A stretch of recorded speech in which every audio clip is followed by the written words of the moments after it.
Bismillahirrahmanirrahim and Assalamu alaikum students. Welcome to our online class session of the course Biosafety and Bioethics, Biot 4803, offered in the semester Spring 26 in BS Biotechnology. Last class में हम discuss कर रहे थे about introduction and the definitions regarding the terminologies concerning about biosafety and bioethics. Basically ये दो different हमारे पास आ जाते हैं डोमेन्स। बायोसेफ्टी में we are concern about dealing with some hazardous or infectious materials in the lab और in experimental conditions जिसको हमें खुद को प्रोटेक्ट करना है, जो वर्कर्स हैं, जो साइंटिस्ट्स हैं। इन प्रैक्टिसेस को हम देखते हैं in the domain of biosafety. Bioethics on the second, इसमें हम डिस्कस करते हैं वो तमाम protocols, guidelines, set rules, principles जो हमें फॉलो करने होते हैं while designing the experimental methodology कि वी आर हम जिस भी प्रोसेस को इनिशिएट करने जा रहे हैं वो ह्यूमैनिटी, लाइफ, इन्वायरमेंट, सस्टेनेबिलिटी, इन सब को अफेक्ट किए बगैर हम एक रिजल्ट ओरिएंटेड टास्क को करने जा रहे हैं। तो ये चीज़ बहुत इंपॉर्टेंट है कि हम एक सेट गाइडलाइंस के ऊपर वर्कआउट करें। तो बायोहैज़र्ड्स में हमने स्टार्ट करना था। लास्ट क्लास में हमने बायोसेफ्टी एंड बायोरिस्क के हवाले से थोड़ा सा देखा था। Let's start from the biohazards. Biohazards may be the microbial infectious agent or other biological materials posing a risk for human health. Parasites, viruses, prions, or biologically derived toxins, allergens, venoms, or recombinant DNA that can adversely affect human or animal health and environment. यानी कि वो कोई भी biological या chemical या physical entity जिसका directly या indirectly cell, जो एक लिविंग सेल है, उसके ऊपर एक एडवर्स इफेक्ट हो, उसको हम बायोहैज़र्ड्स में कंसीडर कर सकते हैं। अब इसमें जो लिस्ट डाउन चीज़ें हैं, अगर हम इनको काउंट करें तो कितनी हो जाती हैं। We have the parasite, virus, prions, toxins, allergens, venoms और रिकॉम्बिनेंट डीएनए। ठीक है, 7 चीज़ें, लेकिन इन 7 में we have here mention recombinant DNA. तो रिकॉम्बिनेंट डीएनए का तो हमें कंसर्न ये है कि मोर ऑफ्टनली वो डीएनए है, उसका कोई इस तरह का रोल नहीं है, बट चूँकि उसमें सेल्फ रेप्लिकेटिंग प्रॉपर्टी होती है and it can be transformed from one species to another using some experimental method। तो इसलिए ये एक ऐसा भी चीज़ नहीं है जिसको हम टोटली निगलेक्ट कर दें।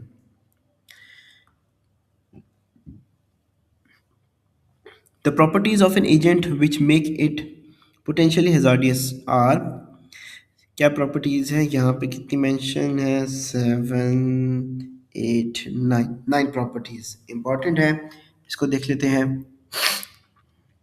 इन्फेक्शन कैपेबिलिटी, ठीक है, एक तो ये कि वो जिस लिविंग सेल को में इंटरेक्ट करने जा रहे हैं वहाँ पे इन्फेक्शन कॉज करे। Ability to cause disease in human और एनिमल, यानी कि इन्फेक्शन के बाद डेफिनेटली उस सेलुलर सिस्टम या टिश्यू सिस्टम या ऑर्गन सिस्टम या पूरा फिजियोम में किसी न किसी किस्म की डिजीज कॉज करे, altered physiome. Its minimum infective dose, ठीक है, ऐसा भी नहीं कि हम एक चीज़ अगर 4 किलो खा रहे हो और वो हमें डिजीज़ कॉज करे तो डेफिनेटली वो एक तो लेवल चीज़ नहीं। हम 4 किलो कोई भी एक अच्छी चीज़ भी खाएंगे उसका भी एडवर्स इफेक्ट होगा। वो चीज़ जितनी मिनिमम, जितना मैक्सिमम, मिनिमम क्वांटिटी में मैक्सिमम ऑल्टर्ड इफेक्ट कॉज करे, वो एक कंसिडर होगी एक hazardous agent. Severity of the disease definitely वो जो एक जितना हाई रिस्क डिजीज कॉज होगी उतनी ही हाई रिस्क वो हम उस एजेंट को तस्वुर करेंगे। अवेलेबिलिटी ऑफ द वैक्सीन, ठीक है। अब डेफिनेटली एक हमें अंडरस्टूड सी चीज़ है कि जिन चीज़ों के अगेंस्ट वैक्सीन बनी है, जिन इन्फेक्शियस एजेंट्स के, वो ही एक हज़ार्डियस एजेंट्स कंसीडर्ड है। ये उन कंसीडर चीज़ों की बात हो रही है कि जो ऑलरेडी आइडेंटिफाइड है। Availability of the therapeutic modality to control it, ठीक है। वो तमाम मेजर्स जिसके ज़रिए से हम उस इन्फेक्शियस एजेंट को थेरेप्यूटिकली कंट्रोल कर सकें, medicines. The possible route followed by it for transmission, ठीक है। ये भी ज़रूरी है कि एक अगर जितना आइस से जा सकता है, ओरल रूट से जा सकता है, तो वो ये एक इम्पॉर्टेंट रूट्स हैं। Stability in the environment and host, animal, human और ओनली ह्यूमन। इन्वायरमेंट में वो चीज़ कितनी स्टेबल है, ऐसा नहीं हो कि चीज़ तो बहुत ख़तरनाक हो बट हाई हीट हल्की से मिलने से वो चीज़ ख़त्म हो जाए। और उसका होस्ट कौन है, ये तमाम फैक्टर्स हैं जिनको कंसीडर किया जाएगा while deciding the hazardous level of that infectious agent. The probable routes of pathogen transmission may be through exposed part of the body such as the skin, eye और mucous membrane, ठीक है, हमारी skin से भी। Through inhalation, ठीक है, सांस लेने से लंग्स को भी डायरेक्टली कर सकते हैं। थ्रू नीडल और other sharp objects, I V, I M, I P, किसी भी तरह का इंजेक्शन अगर लग रहा है। Through accidental integration, injection sorry, ठीक है। ज़रूरी नहीं इंजेक्शन, एक्सीडेंट से आपका अगर स्किन वून बनता है तो वहाँ से भी। थ्रू बाइट्स ऑफ मॉस्किटो, ठीक है, या किसी भी वेक्टर एनिमल के हिसाब से। The WHO has recommended the classification based upon the risks and route of transmission of the pathogenic agents in a lab environment according to their disease causing capacity and preventive measures available. The human pathogenic agents have been divided into four groups. Very good. Let's see what are those four groups. So we have the risk group 1, 2, 3, and 4.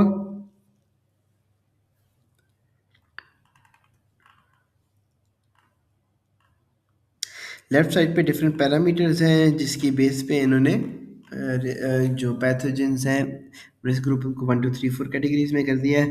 अच्छा, properties क्या है risk group 1 में?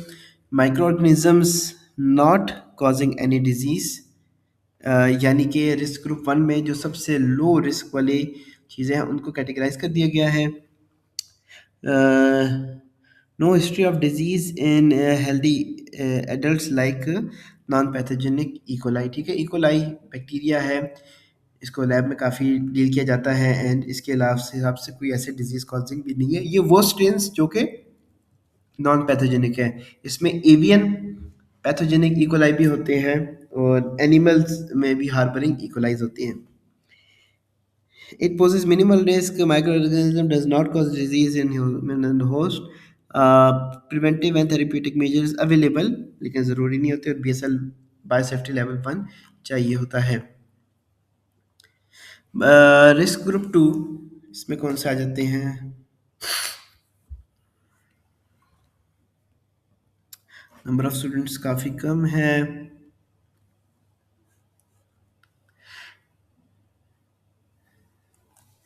At least 60 to 70% all students को तो class लेनी चाहिए।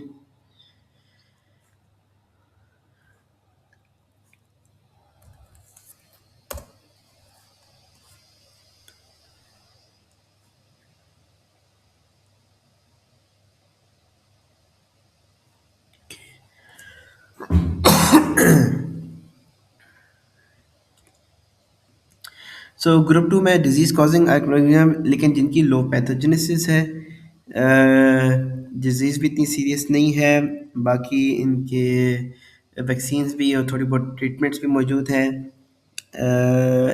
या तो इंडिविजुअल रिस्क पे होता है या एक लो पॉपुलेशन वाले जगह पे है। सीरियस सिम्टम्स के अलावा भी डिजीज़ कॉज कर लेता है, ठीक है। और BSL-2 चाहिए। Then the group 3,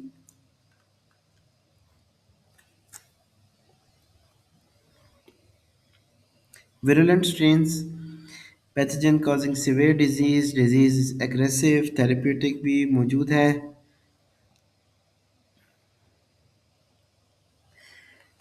hepatitis B जिसकी एग्जांपल है, हाई इंडिविजुअल रिस्क है, इसके खिलाफ वैक्सीन्स भी हैं, इफेक्टिव थेरेप्यूटिक्स भी मौजूद है। BSL-3 and 4 चाहिए। बाकी रिस्क ग्रुप 4 में हमारे पास हाईली विरुलेंट स्ट्रेन्स हैं और डिजीज़ लीथल डिजीज़ है, डिफ़िकल्ट टू ट्रीट है, वैक्सीन नॉट अवेलेबल, इसमें इबोला वायरस आ जाता है, हाई रिस्क है, कम्युनिटी भी कंटेजियस है, काफ़ी स्प्रेडिंग होता है, ठीक है। और इसमें जो BSL लेवल है वो हमेशा 4 यूज़ करना होता है।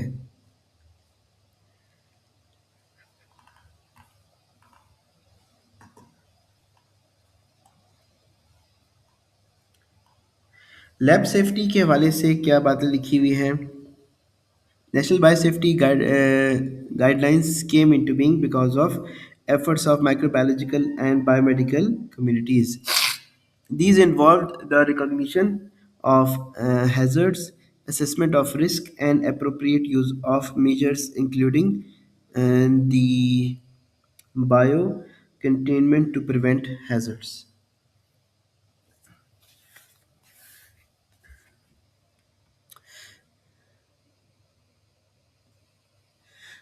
They promoted safe lab practices and usage of safety equipments along with occupational health programs to reduce the lab induced infectious waste while handling microorganisms. Preventive measures also require personal protective equipments, gloves, mask, eye protection, lab coat, shoe covers, and respiratory protective measures for preventing of exposure. The biosafety level BSL जो कि ऊपर table में लिखा हुआ था indicates the kinds of precautions of biocontainment for handling dangerous microbial pathogens. Biocontainment वो उन practices को कहते हैं कि जिससे हम एक ऑर्गेनिज्म को एक किसी खास जगह पे कंटेन कर सकें, ठीक है। जब हम एक टेस्ट ट्यूब, एक पेट्री डिश, एक कल्चर ट्यूब पे काम कर रहे होते हैं, तो हम एक सील ट्यूब नहीं, हमें उसको ओपन करना होता है इन अवर लेमिनार फ्लो, इन अवर वर्किंग बेंच। तो हम वो क्या हैंडलिंग प्रैक्टिसेस यूज़ करें कि जिससे हम इस चीज़ को मेक श्योर करें कि जो उस पेट्री डिश पे, उस टेस्ट ट्यूब में जो ऑर्गेनिज्म है वो स्प्रेड नहीं हो रहा, इन्वायरमेंट में रिलीज नहीं हो रहा। तो वो बायो कंटेनमेंट प्रैक्टिसेस भी हमें फॉलो करनी होती हैं। The BSL-4 indicates lowest BSL-1, sorry, safety measures, while the BS4 indicates highest possible safety measures. The containment of lab refers to primary and secondary physical containment barriers, contained dressing and shower rooms, sealed service penetrations, specialized doors and entry and exit avenues to prevent cross contamination, specialized air handling systems for containing protocol, personal protective equipment और biosafety cabinets। अच्छा, ये सिर्फ हम जिस working bench पे काम कर रहे हैं वो नहीं, सिर्फ हम जिन पर्सनल प्रोटेक्टिव इक्विपमेंट्स PPEs को पहन के ये एजेंट्स को यूज़ कर रहे होते हैं, सिर्फ वो नहीं, आपका इन्वायरमेंट, आपका रूम, उसमें मौजूद वो तमाम चीज़ें जो कि मीडिएट कर रही होती हैं इन्फेक्शन फैले नहीं, वो सब इस कंटेनमेंट प्रोसेस में आ जाती हैं। इसमें जो एयर फ्लो है वो भी लैमिनार होता है, वन डायरेक्शनल होता है और डबल डोर सिस्टम लगे होते हैं ताकि किसी मैक्सिमम हम इस चीज़ को मेक श्योर करें कि जो इन्फेक्शन है वो लैब से बाहर ना जाए। Current biosafety and biocontainment practices and procedures are designed to reduce the exposure of lab personnel, the public, agriculture, and the environment to personally hazardous biological agents. जो हमारे पास बायोसेफ्टी लेवल्स हैं, वे lab हमारे पास designations which are based upon the degree of risk. They are designed as BSL 1, 2, 3, and 4. These biosafety levels causes different levels of prevention which working with the virulent microbial strains. These labs are very sophisticated and have very good design, engineering control and safe work practices. ठीक है, जो B S L हैं, B S L 1, 2, 3, 4, ये ख़ास standards को maintain करके बनाई जाती हैं और इनकी काफ़ी डिटेल्स हैं कि किस बैक्टीरिया के लिए कौन से स्पेसिफिक इक्विपमेंट्स, वर्किंग मेथड्स, हमारे पास उस रूम की डिज़ाइन क्या हो, इस तरीके की तमाम चीज़ें वहाँ पे मौजूद होती हैं लिखी हुई. The different levels are used depending upon the pathogen properties like vaccine, preventability, infectivity, and its contagious nature, severity of the disease, and risk assessment in case of infection. Every level of containment has its own safety aspects.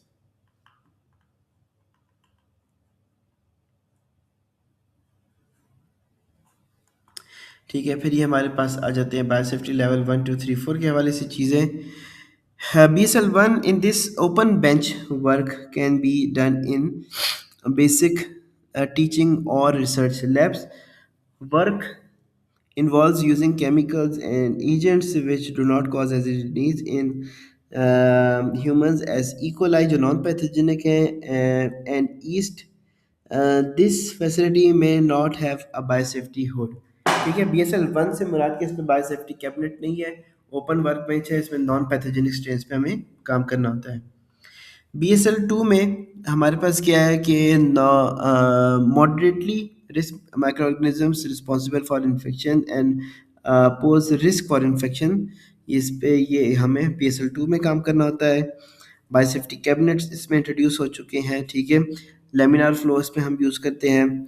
इसमें हमें biohazard science indicate करवाने पड़ते हैं और इसमें वो तमाम चीज़ें होती हैं जो कि moderate risk pathogens like viruses, mumps virus, hepatitis A B, salmonella, इनको यूज़ करने के लिए हमें हैंडल करने के लिए वो चीज़ें चाहिए. BSL 3 में हमारे पास उन एजेंट्स के लिए यूज़ करते हैं जो थोड़े हाई रिस्क हो जाते हैं, सीरियस है, ये डिजीज़ भी कॉज करते हैं, थोड़ी बहुत लीथल डिजीज़ भी है. और इसमें हमारे पास जो ऑर्गेनिजम्स आ जाते हैं वो है लिशमीडिया है, माइकोबैक्टीरियम ट्यूबरक्लोसिस, सार्स वायरस है, yersinia pestis है और इस तरह के सारे आ जाते हैं. इस पे ग्लव्स, बायो सेफ्टी कैबिनेट्स, आई आई प्रोटेक्शन वगैरह सब चीज़ें इसमें इंक्लूड हो जाती हैं. और bio safety level 4 is required for high risk exotic agents which pose high risk for life threatening disease. Their treatments may be through infectious aerosols. The lack of effective treatment against these disease is caused by these pathogens restricts them to be handled only in high containment labs. क्योंकि इन पे इतना ज़्यादा काम नहीं हो सका क्योंकि इनका रिस्क बहुत हाई है, तो इसलिए इनके लिए इतने इफेक्टिव ट्रीटमेंट मेजर्स भी अवेलेबल नहीं है. इसमें हमारे पास इबोला वायरस है, बाकी स्मॉल पॉक्स एजेंट आ जाता है, कोविड वायरस है, इन्फ्लुएंजा वायरस भी आ जाता है एंड एट्सेट्रा. ठीक है.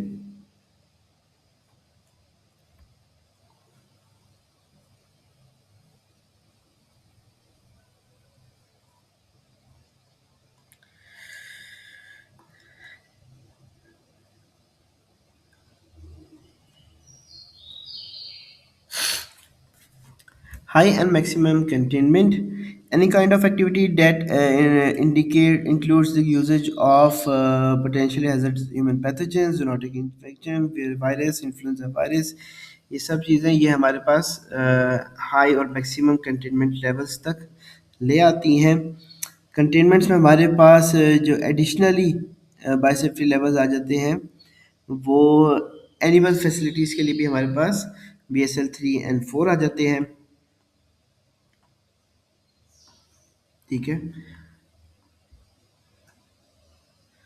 तो बाय कंटेनमेंट लैब्स की इम्पोर्टेंस क्या है कि ये उन तमाम प्रैक्टिसेस को फॉलो करने से जो वर्कर्स हैं वो मिनिमम रिस्क पे चले जाते हैं कि उनको कोई किसी किस्म का इन्फेक्शन कॉज हो। फिर ये भी आप जो भी प्रोग्राम्स रन कर रहे हैं वो लॉन्ग लास्टिंग होते हैं, रिजल्ट ओरिएंटेड होते हैं। अगर ये हम कंटेनमेंट्स और बायोसेफ्टी लेवल्स और बायोसेफ्टी कैबिनेट्स को यूज़ नहीं करेंगे तो डेफिनेटली उस पर्टिकुलर वायरस बैक्टीरिया पे रिसर्च नहीं होगी और हमें एक इफेक्टिव ट्रीटमेंट नहीं मिल पाएगी।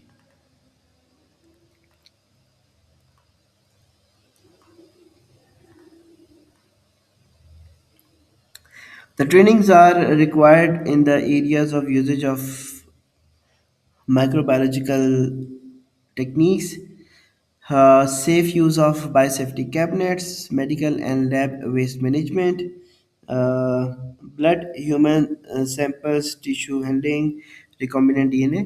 ठीक है, ये सब हो जाता है। बायोसेफ्टी रिक्वायर्स क्या होते हैं? Effective policies for biosafety, bio containment and bio security. ठीक है, इन सब मेजर्स के ऊपर हमें रखते हुए बायोसेफ्टी गाइडलाइंस को डिज़ाइन करना होता है।